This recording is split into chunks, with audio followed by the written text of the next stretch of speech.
What is up, my dudes and the one girl who likes watching series? And this is a series. This is Bikes, Beards, and Brews. Let's kick that intro.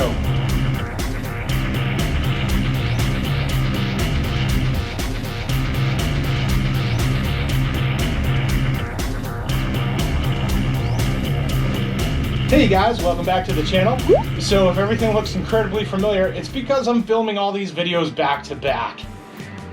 Surprise! Today we are installing the electric light headlight in our steps to make this road glide awesome. So let's do it. Before we get too deep into this, and what I forgot to say last time, at least in the beginning, because it's all about repetition, make sure you like, comment, subscribe, hit that bell notification, share this video, move it around, help a brother out. So, as I mentioned in the last video, let me get some parts out here. Here's our shark tooth electric light. Here's our old light. As you can see, much thinner.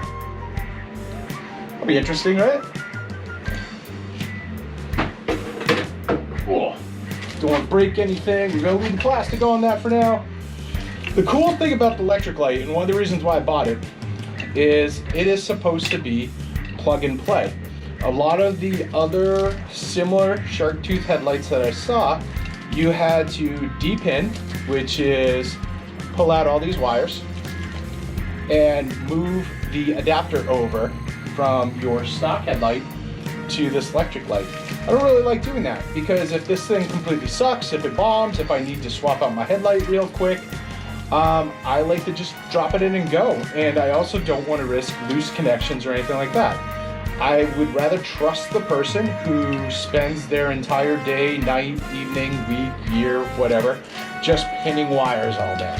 That person probably has this down to a science and does it pretty well.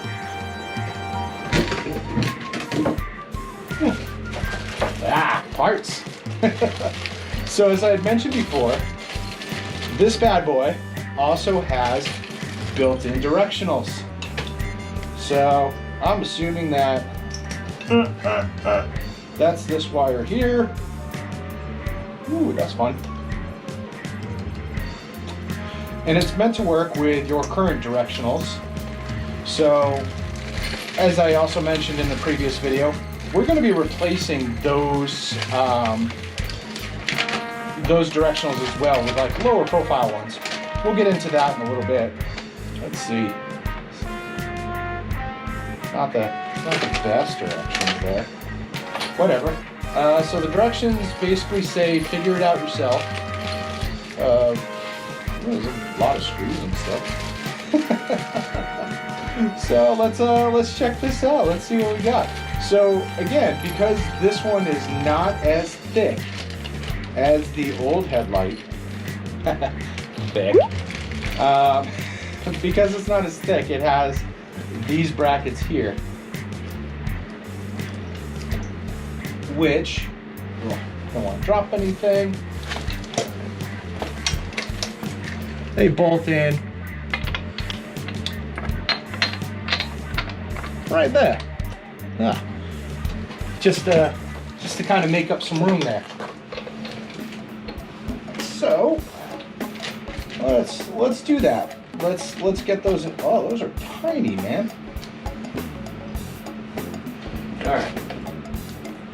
Let's put these somewhere, or we probably won't drop them. I'm just gonna pop a little bit of blue loctite in each of the holes.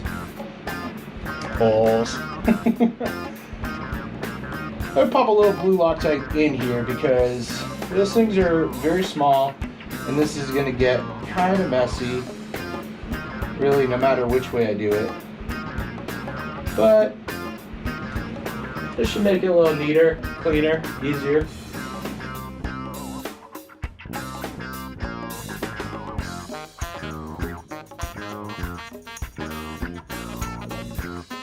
So from what I read, these lights tend to be quite a bit brighter than the stock Harley ones, which I think is very cool. And the other reason why I went with these is I just wanted to change the look of my bike a little bit, make it a little bit more my own. I mean, well, I am at least. I'm seeing these headlights start to pop up here and there on different bikes. I like the way they look, but they're still not very common. So, you know, I understand that I have a very rare, very hard to find, very unicorn color of vivid black. But sometimes it's still a little hard to pick my bike out of a lineup. You know, when you're going to those bike festivals and all the stuff we weren't allowed to go to last year. So I wanted something just to kind of, you know, set her apart from the rest of the bikes in the crowd. I do have a habit of not quite knowing my own strength and torquing things way beyond spec. So it's finding that happy medium. All right. I wonder what all these go. It's just this extra bag of bolts and stuff.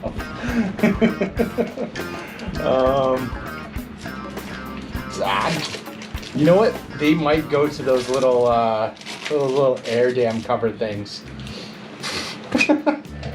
Whatever, man. We'll figure it out soon enough, won't we? All right.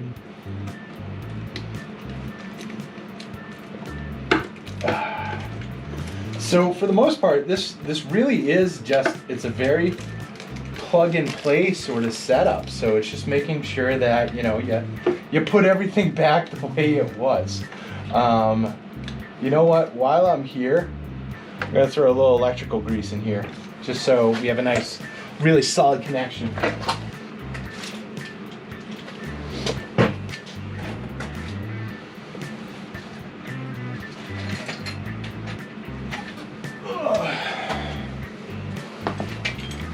There we go. Connector protector. This just makes sure that your connections don't like corrode up on you and stuff. I mean, it's glorified like Vaseline, but it's nice to have, man, because this is the front of your bike. This is where you're getting all the rain and the weather and all the crap that could really do some damage to your connections. And the last thing you want is to be like riding home at like 2 in the morning or some crap and your headlight decides it doesn't want to work. So just be prepared. Connector protector. Done. All right. Oops.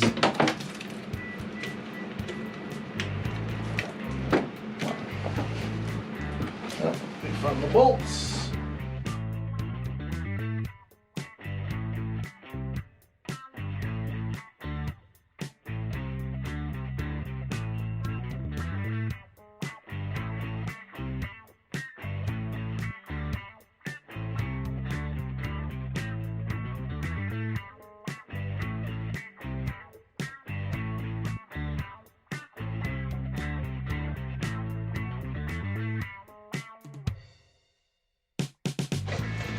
All right, one new battery later. I might still be in frame, I don't know. So, yes. These are still needed on this. The one caveat to that is the old bolt does not work. So they give you this new bolt,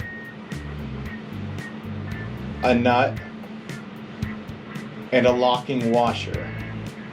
The old ones just bolt it right into the frame. There weren't these 2 extra parts on the back. So we are going to just attach all this.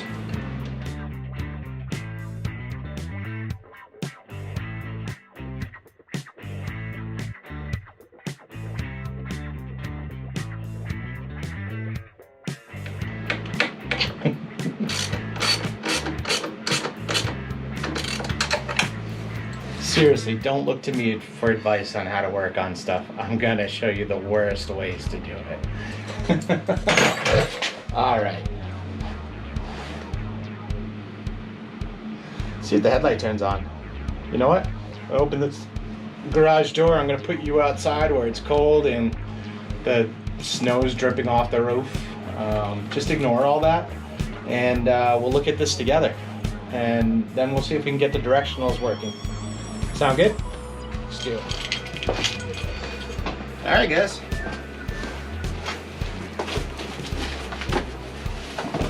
Pass or fail, let's see.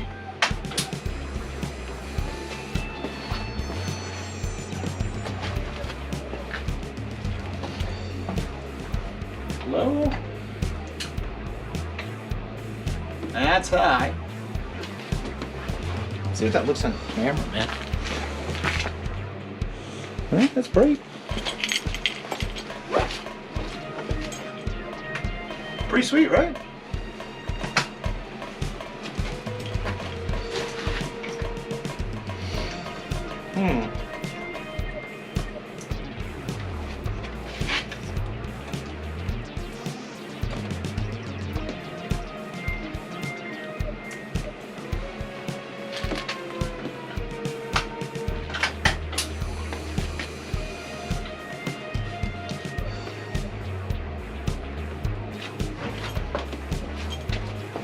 I swear to God, I was guessing when I plugged those directionals in.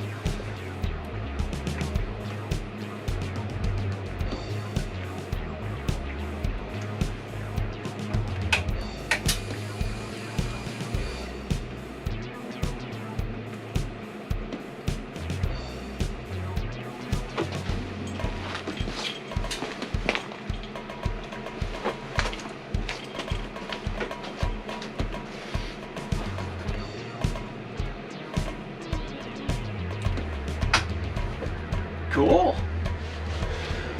All right, guys, that's all I've got for this one. Pretty simple. Like I said, we put in the shark tooth electric light. Looks pretty cool. I mean, obviously it's not dark out right now, so we can't really test it, but as you can see, the directionals and the high beam, low beam looks really cool. Next week, what we're gonna be doing is we're gonna be putting the Dynamat into the fairing.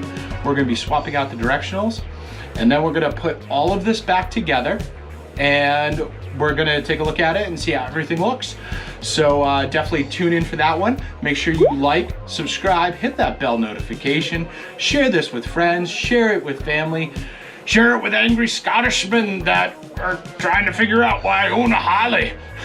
Seriously, that is a horrible accent. I'm sorry, Gareth. But yeah, I'll catch you guys all on the flip side.